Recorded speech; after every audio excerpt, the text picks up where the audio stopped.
नमस्कार, मैं हूं आपके साथ विशाल कालरा और बड़ी खबर महाराष्ट्र से। और बड़ी खबर यह है कि क्या उद्धव सरकार खतरे में आ गई है। महाराष्ट्र में उद्धव ठाकरे की सरकार पर खतरा मंडरा रहा है।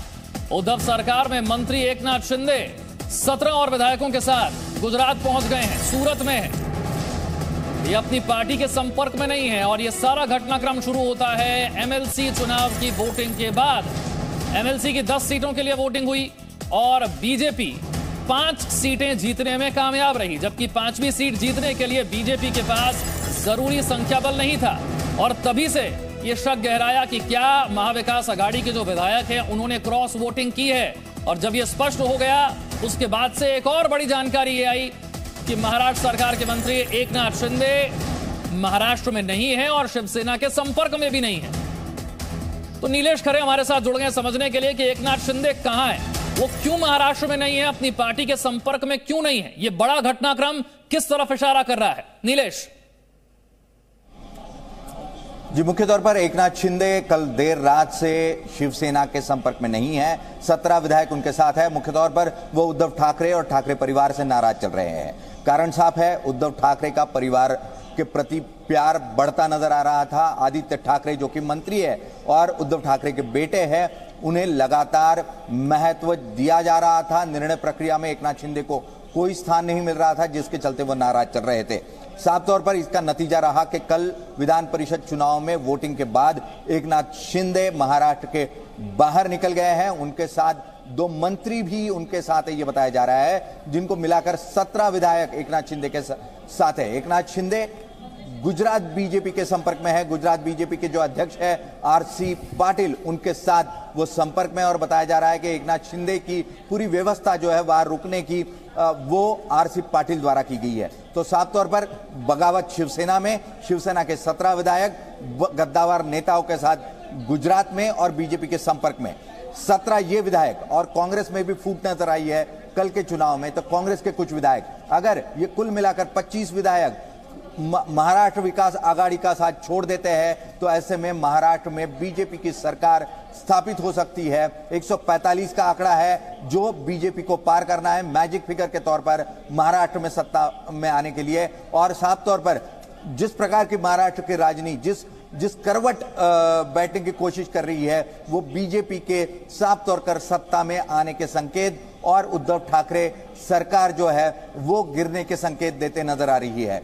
दोपहर तक 2 बजे तक चित्र जो है साफ होता नजर आएगा। 12 बजे उद्धव ठाकरे ने एक इमरजेंसी बैठक बुलाई है अपने विधायकों की और सांसदों की। उसी के साथ खबर आ रही है कि शरद पवार द्वारा भी सभी बड़े विधायक और नेताओं की बैठक बुलाई गई है। तो साफ तौर पर संकेत महाराष्ट्र के राजनीति में बड़ा भूकंप होने जा रहा है और दोपहर 2 बजे तक चित्र स्पष्ट हो जाएगा कि क्या महाराष्ट्र में दोपहर 2 बजे तक स्थिति जो है वो ज्यादा साफ हो सकती है। कई अहम मीटिंग्स होनी है, प्रेस कॉन्फ्रेंस होनी है। मेरी सहयोगी शिवांगी भी इस वक्त मेरे साथ जुड़ गई हैं। संजय द्विवेदी जो कि शिवसेना के नेता हैं वो हमारे साथ हैं और एनसीपी से उमेश पाटिल इस वक्त हमारे साथ जुड़ रहे हैं। संजय जी, पिछले 10 दिन में पहले राज्यसभा का चुनाव, फिर एमएलसी का चुनाव, अब एकनाथ शिंदे गायब हो गए। इतनी नाराजगी क्यों है सरकार से? नहीं, देखिए विशाल जी, सरकार से नाराजगी नहीं है। जो आप एक बात कह रहे हैं सरकार से नाराजगी है, सरकार से नाराजगी नहीं है। मैं कहना नहीं चाहूंगा कि संविधान की रक्षा करने के व्रत हमारे माननीय प्रधानमंत्री जी लेते हैं। और चाहे मध्य प्रदेश हो, चाहे कर्नाटक हो, चाहे गोवा हो, जहां भी स्थिति आप देख लीजिए, एक नियम एक बन के आया था आपका दल विरोधी कानून, जिसकी देखिए बराबर धज्जियां उड़ाई जा रही हैं। आपकी सरकार अगर नहीं बन पाती है तो कभी सुशांत सिंह राजपूत केस ले आते हैं, आप कभी कुछ दूसरा केस ले आते हैं, कभी किसी को डर से फंसा के सरकार बदनाम करने की कोशिश करते हैं। तो देखिए इन सब चीजों से सरकार बदनाम नहीं होगी। और जहां तक बात है माननीय एकनाथ शिंदे जी की, वो शिवसैनिक है, वो कहीं नहीं जाएंगे। आप भी देख लीजिएगा, बिल्कुल शिवसेना में रहेंगे। जो हमारी गणित है, जो हमारे संगठन की विचारधारा है, उससे कहीं वो अलग नहीं होंगे। आप कह रहे हैं वो कहीं जाएंगे नहीं, आप कह रहे हैं वो कहीं जाएंगे नहीं। वो तो महाराष्ट्र में नहीं है, गुजरात में बैठे हैं, सूरत में मुलाकात कर रहे हैं गुजरात बीजेपी के अध्यक्ष से। आपकी पार्टी तो उनसे बात भी नहीं कर पा रही। नहीं, हमारी पार्टी तो आप थोड़ा ना, हमारी पार्टी बात कर रही है कि नहीं कर रही बहुत, ये तो नहीं। तो आप इस मंच पर स्पष्ट कर दीजिए कि आपकी एकनाथ शिंदे से बात हुई है, कह दीजिए आप। नहीं, हमारी तो बात नहीं हो रही थी कि हमारे राष्ट्रीय नेता से बात होगी ना, बिल्कुल स्पष्ट मैं बता दूं आपसे। एकनाथ शिंदे कहीं जाएंगे नहीं। ये भारतीय जनता पार्टी कुचक्र है जो तोड़ने का प्रयास कर रही है जहां सरकारें नहीं है। अच्छा संजय जी, ढंग से सरकार आप ये कह रहे हैं कि उद्धव ठाकरे से संपर्क में है एकनाथ शिंदे? मैंने देर रात 3 बजे मुलाकात कर रहे थे गुजरात बीजेपी के अध्यक्ष के साथ। अरे भाई मेरी बात आप विशाल जी बस पूरी बात सुन तो नहीं पहले। मैं कह रहा हूँ कि असंवैधानिक तरीके सरकार गिराने का कार्य जो भारतीय जनता पार्टी कर रही है आज तक किसी ने किया? मुझे बता दीजिए। इस 70 साल के इतिहास में जिस तरह के जो काम हो रहा है, अगर भारतीय जनता पार्टी के पक्ष में अगर वो है, उनके साथ में अगर है, तो कितनी गलत बात कि संविधान का अनादर नहीं हो रहा है, संवैधानिक मान्यताओं का अनादर नहीं हो रहा क्या? और इसको अगर आप कहेंगे तो उनके पक्ष में उनके खिलाफ FIR अगर उनके पक्ष में अगर सरकार गिराने का नहीं, नहीं एकनाथ शिंदे बीजेपी के संपर्क में है, ये गलत है या सही है? ये तो आपको संकेत पहले से मिल ही रहे थे ना, राज्यसभा के चुनाव में भी मिल गया, फिर MLC के चुनाव में भी मिल गया। वक्त रहते पार्टी आपकी एक्शन नहीं ले पाई। बड़ी खबर जो है वो एक और आपको बता देते हैं, महाराष्ट्र कांग्रेस में भी भारी नाराजगी और बाला साहब थोराट जो है वो इस्तीफा दे सकते हैं। ये बहुत ही बड़ी खबर है, बाला साहब थोराट भी इस्तीफा दे सकते हैं। जानकारी है महाराष्ट्र कांग्रेस में इतनी नाराजगी है कि बाला साहब थोराट जो है वो इस्तीफा दे सकते हैं। एकनाथ शिंदे जो कि महाराष्ट्र कैबिनेट के मंत्री हैं वो तो पहले से ही शिवसेना के संपर्क में है नहीं। बाला साहब थोराट ये भी महाराष्ट्र सरकार में कैबिनेट मंत्री हैं, इनकी नाराजगी की खबरें सामने आ रही है, इनका इस्तीफा भी हो सकता है, ये भी बात सामने आ रही है। एकनाथ शिंदे के बारे में जानकारी है कि वो गुजरात में है, सूरत में है, गुजरात बीजेपी के अध्यक्ष से मिल रहे हैं। शिवांगी क्या जानकारी?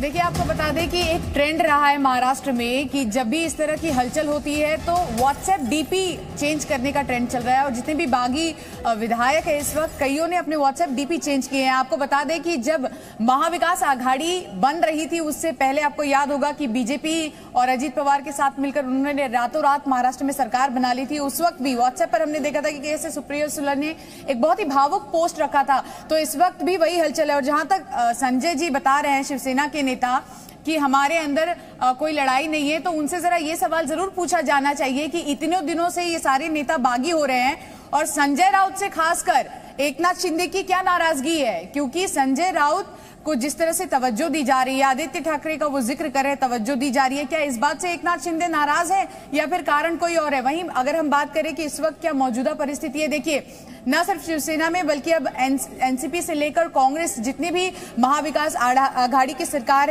में जितनी भी पार्टी उन सब में हलचल तेज हो गई है। खबर यह भी है कि बाला साहब थोराट इस्तीफा दे सकते हैं और आपको बताएं कि बाला साहब थोराट कांग्रेस के वो नेता हैं जो लंबे समय से नाराज चल रहे हैं। वो लगातार ये कहते रहे कि चाहे वो पृथ्वीराज चौहान हो चाहे वो अशोक चौहान हो, कोई भी उन्हें काम करने नहीं देते। ठीक है, यानी कि ये जो नाराजगी है शिवांगी अचानक से नहीं आई है, पिछले कई दिनों से ये स्पष्ट हो रहा था कि नाराजगी तो बहुत बड़े पैमाने पर है और एक पार्टी में नहीं, महाविकास आघाड़ी में तीनों पार्टियों में। अंकुर त्यागी मेरे सहयोगी जुड़ गए मेरे साथ। अंकुर, जो बाला साहब थोराट को लेकर जानकारी मिल रही है ये तो बहुत बड़ी जानकारी, ये भी सरकार पर बड़ा असर डालेगी। देखिए सबसे बड़ी समझने की जरूरत है कि कल जिस तरह से वोटिंग हुई है, जो माना जा रहा था कि कांग्रेस का उम्मीदवार जो जीत सकता था, जो जीतना चाहिए था, उसका अप्रत्याशित तौर पे हार जाना और बीजेपी के उम्मीदवार का जीत जाना यकीनन तौर पर यह ट्रिगरिंग पॉइंट रहा है। उसके बाद जो बाला साहब थोराट हैं वो लगातार इस बात को कहते आए हैं कि उनकी बातों को अनसुना किया जाता रहा है। पार्टी के अंदर जो डिसीजन मेकिंग होती रही, खासतौर पर एमवीए गवर्नमेंट में लगातार इस बात के बारे में चिताया जा रहा था कि एमवीए सरकार के अंदर कांग्रेस को खास तवज्जो नहीं दी जा रही है, उनसे जुड़े हुए जो काम उनसे जुड़ी हुई जो योजनाएं हैं उनको खास तवज्जो नहीं दी जा रही है। इस बात की शिकायत लगातार पार्टी आलाकमान को भी की जाती रही है, लेकिन फर्क कुछ में नहीं दिखा। लगातार उनकी बातों को अनसुना किया जाता रहा और यही जो नाराजगी है अब यहां पर निकल कर आई है। पहले एकनाथ शिंदे जो इस बात को माना जाता रहा है, शिवसेना के अंदरूनी जो लोग हैं वो इस बात को मानते हैं कि उनकी बातों को अनसुना किया जा रहा था राज्यसभा के इलेक्शन में और विधान परिषद एमएलसी की जो इलेक्शन है उनकी बातों को अनसुना किया जा रहा था और इसका परिणाम देखने को मिल रहा है। उमेश जी हमारे साथ हैं, एनसीपी से हैं। उमेश जी, पहले राज्यसभा का चुनाव, फिर एमएलसी का चुनाव, अब एकनाथ शिंदे, अब बाला साहब थोराट की नाराजगी, हो क्या रहा है महाराष्ट्र में? नाराजगी पर वक्त रहते एक्शन लेने में चूक गए क्या? देखिए हर पार्टी में थोड़ी बहुत नाराजगी होती रहती है, हर एक का समाधान किसी भी पार्टी में नहीं होता है, लेकिन ये जो अभी चल रहा है वो हम भी देख रहे हैं, वो शिवसेना का अंदरूनी मामला है। एकनाथ शिंदे जी नाराज है या नहीं है ये अभी शिवसेना बता सकती है, लेकिन जहां तक मुझे पता है, एकनाथ शिंदे जी जो है वो कट्टर शिवसैनिक है। अगर वो शिवसेना छोड़ते वजूद नहीं बचेगा, उनके रग रग में शिवसेना है। अगर वो नाराज है तो उनकी नाराजगी जो है वो दूर हो सकती है।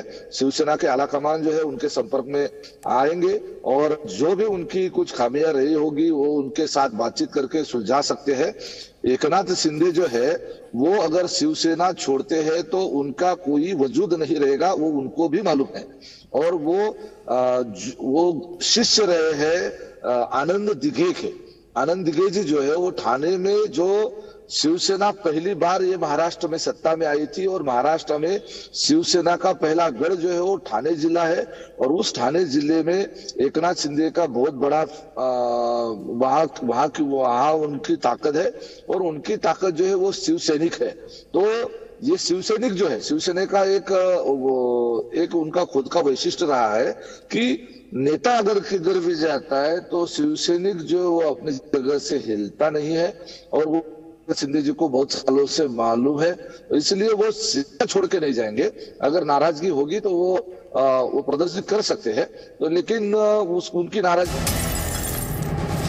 एक और बड़ी खबर महाराष्ट्र में वो ये है कि 22 एमएलए से शिवसेना का अब संपर्क नहीं हो पा रहा है। 22 ऐसे विधायक हैं महाविकास आघाड़ी सरकार के जिनसे इस वक्त शिवसेना का संपर्क नहीं हो पा रहा है।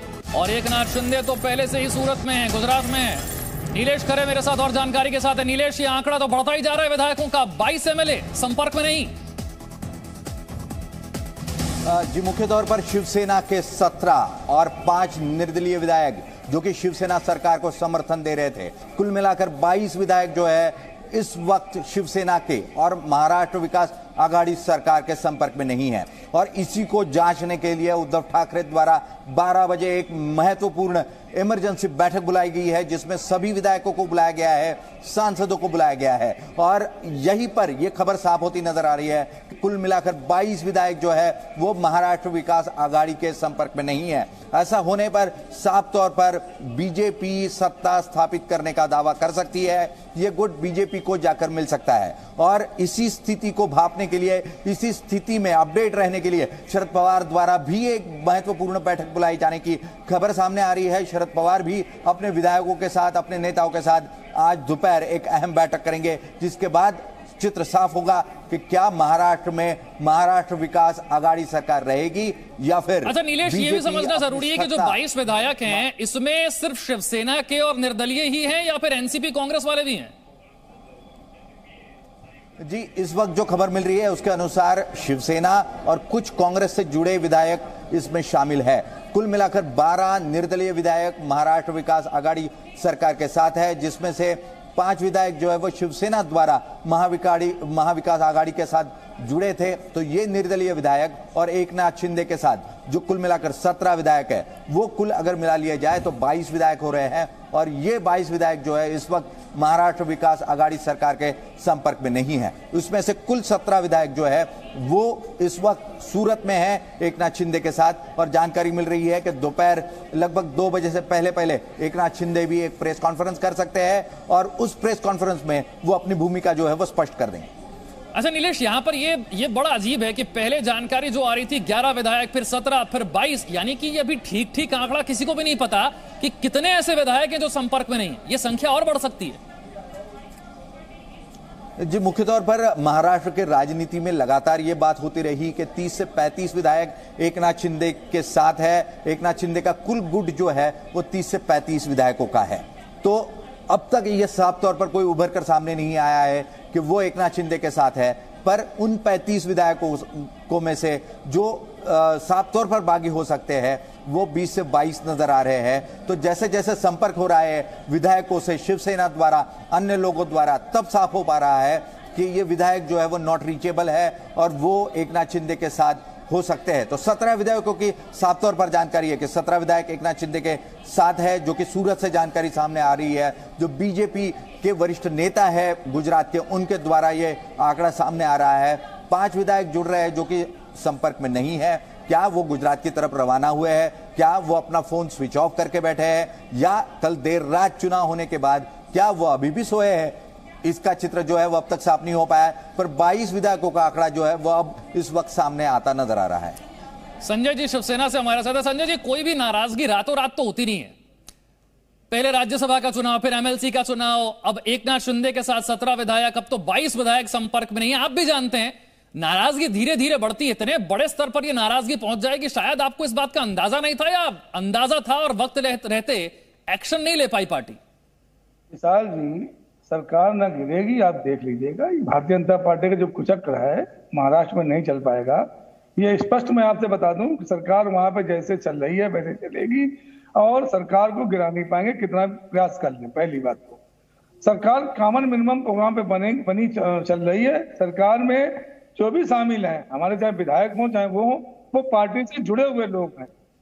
एकनाथ शिंदे के बारे में मैं भी उनसे मिला हुआ हूँ, मैंने उनके साथ मीटिंग की है। वो शिवसेना से बाहर नहीं जा सकते, क्योंकि सब आज शिवसैनिक नहीं है। 30-32, 40 साल से शिवसैनिक है, तो शिवसैनिक जो है कहीं बाहर नहीं जा पाएगा। दूसरी बात, जो आप आंकड़ा दिखा रहे हैं उसमें भाजपा कहीं बैठ ही नहीं पा रही है। अभी समझ लीजिए भाई, इन्होंने राजस्थान में काम किया, बीजेपी संपर्क किया, आखिर राजस्थान में क्या किया? राजस्थान सरकार बराबर चल रही है। आज महाराष्ट्र में प्रयास ही कर रहे हैं। भाई भारतीय जनता पार्टी विपक्ष काम नहीं कर रही है। भारतीय जनता पार्टी तो देश में जहां की सरकार नहीं है वहां विपक्ष काम ना करके सरकार बनाने का काम कर रहे हैं। आप कह रहे हैं कि बीजेपी की पैंतरेबाजी है, कोशिश कितनी भी कर ले लेकिन सरकार नहीं गिरेगी। बहुत बहुत शुक्रिया संजय जी और उमेश जी हमारे साथ जुड़ने के लिए।